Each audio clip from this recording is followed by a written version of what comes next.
everyone, welcome back to this channel. In this tutorial, I will show you how to get free Moonlight Crystal using redeem codes in Heartopia.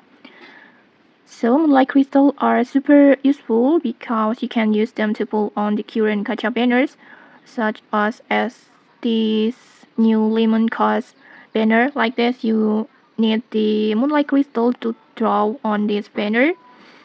And normally you can get this crystal for free to the daily sign in rewards over here. Daily sign in on here, you can get the Moonlight Crystal on here, but this time you can also claim hundreds of them from several redeem codes. And since this month is Heartopia half anniversary, there are multiple special codes that give Moonlight Crystal. You can try to enter this code, and if you redeem all of them, you can get over 400 Moonlight Crystal in total. And here's how to redeem them.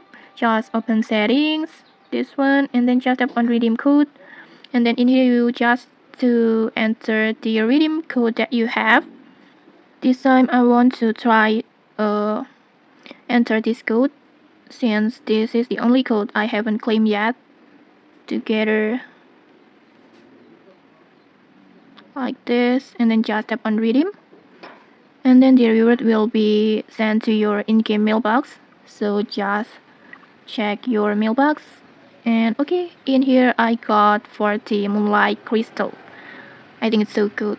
And okay, that's it. Don't wait too long, because these half anniversary redeem codes are only valid until tomorrow, until July 31. So make sure to claim them before they expired. But don't worry, there may be new redeem codes released next month as well. And okay, that's it. If you found this helpful, don't forget to like, comment, and subscribe for more tutorials. Thanks for watching, and see you!